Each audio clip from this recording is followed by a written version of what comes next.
tout le monde, Fredo du Vapelier. On se retrouve aujourd'hui, ça me fait plaisir, pour vous parler d'un dripper qui va cibler une certaine catégorie de vapoteurs. Ça va pas être du primo vapoteur ou même de l'intermédiaire, ça va être plus un dripper fait pour les vapoteurs en quête de nuages, de cloud, de fumigène, de tout ce que vous voulez, mais c'est un dripper qui va procurer un maximum de volume de vapeur. C'est le Apocalypse. Apocalypse pour ceux qui ne le connaissent pas encore, de Armageddon. Dripper qui va concurrencer un petit peu le Goon.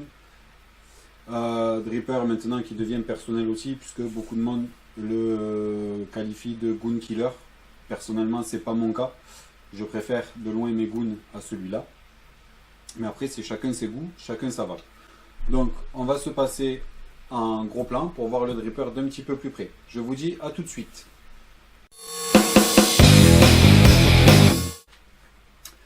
Allez, découverte de cette Apocalypse Armageddon MFG Vap qui est basé en Angleterre.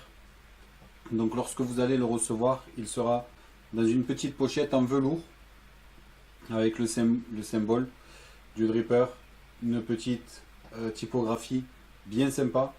Ça change un petit peu aussi de ce qu'on peut trouver sur l'arrière du sachet. Rien, c'est sobre. Mais cette pochette là, après vous pouvez vous en servir pour mettre vos accus à la limite, puisque ça se referme, donc les accus seront en contact avec rien, pour trimballer tout ce que vous voulez avec. On a un petit sachet de spar, donc avec 3 joints, 4 joints et 2 vis de remplacement. Pour ceux qui veulent mettre les vis en couleur, ça fait joli, ça fait sympa. Si les Trinity Glass viennent à sortir, ça sera encore plus sympa, puisque on verra au travers les vis de vos plots. Et ensuite le dripper, donc la petite bestiole avec une gravure bien taillée, bien faite, pas trop profonde, suffisamment pour que la gravure soit bien devinée, qu'on la sente au doigt, et derrière aussi son nom marqué dessus. Donc là, pour cette version là, c'est la Gold. Il existe en différents types de coloris et son prix varie entre 75 € pour de l'acier jusqu'à 85 € pour tout type de couleur un petit peu particulière. Sur ce dripper là, un drip tip style Goon Kennedy qui diffère d'un demi-millimètre plus ou moins le diamètre. Donc avec un peu de chance, un drip tip de Goon sera compatible dessus ou pas, ça va être à voir. Donc, le joint qui est ici sur le top cap, nous l'avons aussi dans le sachet de spar. Un drip tip court qui est très large aussi, agréable, il ne chauffe pas trop en bouche.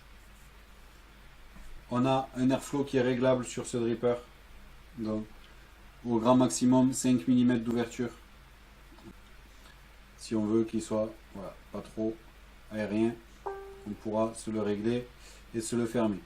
On ne peut pas faire de simple coil avec ce dripper là, puisque les airflows, voilà, en enlevant le top cap, vous voyez, on n'a que 2 passages pour l'air, donc ce sera forcément du double coil et pas du simple. L'airflow est usiné style goutte d'eau sur les 2 côtés. C'est ce qui va permettre aussi d'avoir un réglage précis sur ce dripper là.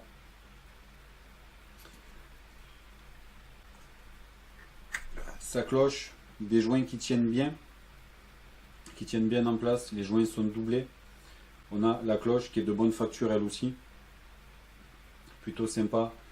Ça paraît pas fragile puisque en exerçant une pression dessus, la cloche ne plie pas. Et on va trouver donc ces postes de montage, 2 qui sont pas trop mal, puisque c'est la petite platine qui va se relever ici, sauf qu'il faut un petit peu le secouer pour pouvoir bien passer ses fils. Son pin est en plaqué or lui aussi, pour assurer une bonne conductivité. Donc si vous le mettez sur un méca qui aura une connectique au switch en cuivre, sur le pin, si c'est pas de l'hybride qui sera en cuivre aussi, on n'aura pas une conductivité au top, puisqu'on va changer, il y aura 2 matières. Alors que maintenant, si on a un méca qui aura une connexion plaqué or aussi, là ça sera l'idéal. Sur le dessous de la base, on a son numéro de série, et sur l'autre batch qu'ils ont fait, c'est gravé un petit peu partout sur la base aussi.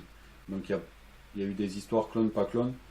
Après renseignement pris auprès du fabricant, c'est fait exprès que les deuxièmes batchs soient gravés sur tout le pourtour de la base. Eh bien, on va lui faire un petit montage. Vous allez voir, c'est enfantin de le monter, ce dripper là. Alors, comme tout type de dripper, vous dévissez au préalable vos vis d'un côté et de l'autre. C'est dommage que les petites pattes ne remontent pas toutes seules, comme sur certains drippers qui ont le même système, où la platine va remonter toute seule. Allez, on va lui coller une paire de fusées de maison. On devrait avoisiner les 0,20 plus ou moins. Alors, ce que j'aime bien faire pour ces montages-là, deux choses. La première, c'est que je passe d'abord, c'est un petit peu la merde pour les plots là. Je viens présenter un coil. Une fois qu'il est présenté, je récupère derrière. Je coupe mes pattes. Je le retire.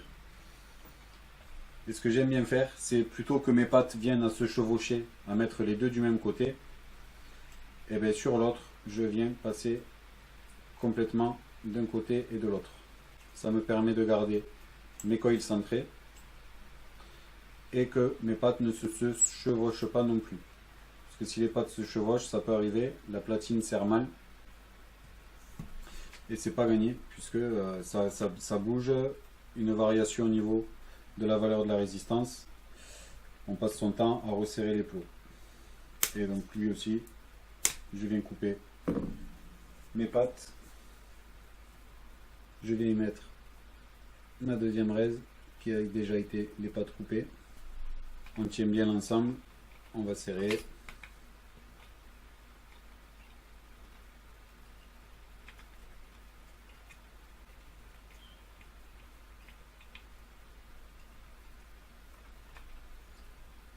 Donc vis empreinte plate, c'est pas mal pour serrer ces vis. On va pas foirer l'empreinte, on pourra vraiment bien forcer pour les serrer. C'est plutôt sympa. Donc, on enlève une tige et on vient aligner après, comme tout autre type de dripper, Cérèse. Alors pas besoin de les monter au-dessus du plot ou en bas, on va venir se centrer à peu près. Comme ça, on aura l'air qui va bien venir circuler sous la résistance, qui ne va pas venir taper en face ou trop au-dessus. On sera sur un bon rendu vapeur. L'airflow ne sera pas bouché. Je vais stabiliser mes résistances sur la triade DNA. Je préfère que le Coil Master. Donc du fuset de maison en nichrome. On va mettre des petits à-coups pour la chauffe. Pour pas chauffer trop rapidement la résistance, ça sert à rien. À part casser les pattes si on chauffe trop fort. Ça fait un petit peu râler. Puisqu'on s'est embêté à faire un coil sympa. C'est pas pour le bousiller en 2 temps 3 mouvements.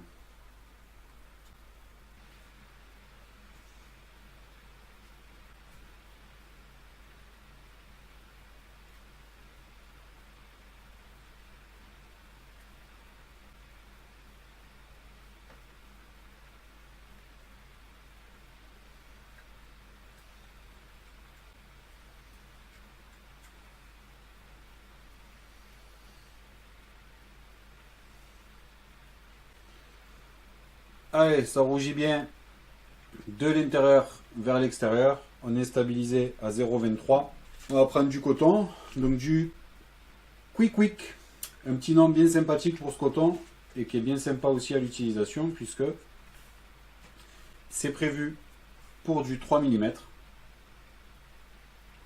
avec l'embout qui est fermé via les petits plastiques qu'on va retrouver au bout de ces lacets aussi. Donc ça a ses avantages puisque juste on va venir glisser dans le coil.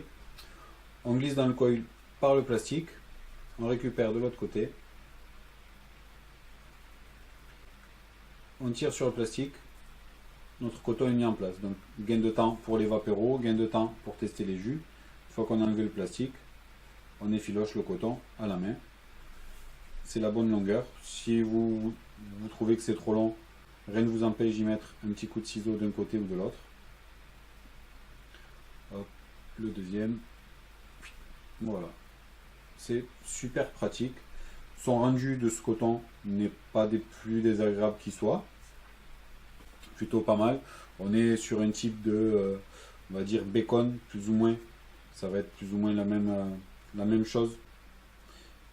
Parce que j'étais habitué, j'étais grand fan de la Fiber Fricks Cotton Blend en densité 1 ou en densité 2. Mais puisque ça va commencer à devenir quasi introuvable, il faut bien se rabattre sur autre chose, sur un autre coton. Donc voilà, hein. Avec ce coton là, une fois que c'est mis, hop, on rabat de chaque côté, comme ça on laisse l'arrivée d'air sous la résistance le plus libre possible. Qu'est-ce qu'on va y mettre? On va y mettre du chez Wicustar. Des revues vont suivre de ce liquide là aussi. Une bonne vanille Custar avec une petite note d'épices. On n'est pas sur du gousse. On est beaucoup plus onctueux que du gousse là, et un peu plus sucré aussi. Donc, on imbibe bien. On peut y aller. La cuve a une profondeur de 4 mm pour un diamètre de 21. Donc on a une bonne contenance en liquide. Le fabricant n'a pas annoncé combien il contient. À la seringue, j'ai mis 1 ml 2 de liquide à l'intérieur. Donc de quoi faire, hein, de quoi s'amuser. Mais vous verrez qu'il est gourmand aussi. Si vous montez en puissance et par rapport à son airflow, il va vous consommer pas mal de liquide, le bougre. Voilà, tout est bien imbibé. Petit test fire. Allez. Donc du temps que je referme tout, et on se passe en plan large pour son petit rendu vape, voir un petit peu si l'airflow est efficace ou pas, si les saveurs vont être au rendez-vous. A tout de suite. Allez, donc on se retrouve pour le test vape de l'Apocalypse. Donc airflow ouvert au max.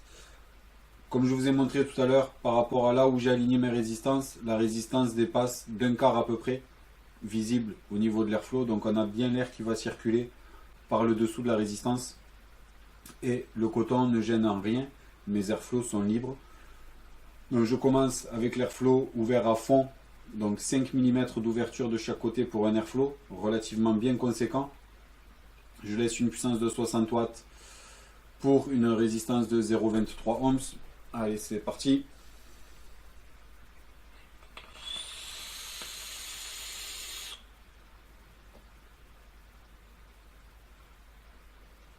Donc voilà, grosse production de chaleur, de vapeur. Je suis qu'à 60 watts pour 0,23 ohms, donc 3,69 volts.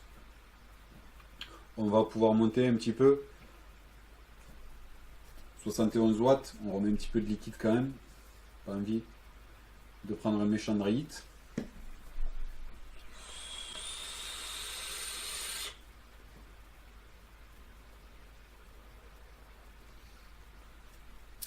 Les saveurs sont là. Elles sont correctes. Comme je l'ai dit en début de revue, je préfère mon goût quand même niveau saveur. La vape va être plus ronde. Un airflow moins conséquent aussi. Donc on est sur un tirage régulier. Là c'est trop surchargé en airflow ouvert à fond. Vous allez me dire il est réglable, c'est sûr. Donc on va un petit peu le réduire de moitié à peu près. Ça sera déjà... On va conserver un peu plus de saveur.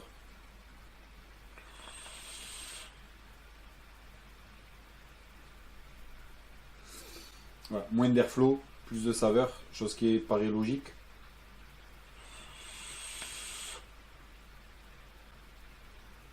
Là ça va très bien, l'airflow est ouvert. Est ouvert comme ça. Donc on est à peu près à moitié airflow. Là c'est un tirage qui me convient à moi personnellement. On va conserver les saveurs, ça va pas être super chaud non plus, une bonne dissipation de chaleur.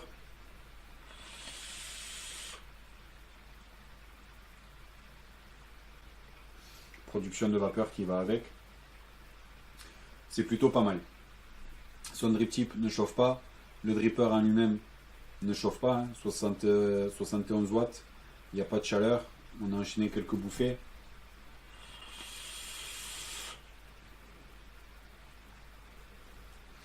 Voilà, pour vous montrer que ça peut être quand même une grosse usine à vapeur, je réouvre l'airflow, on va monter en puissance, 90 watts.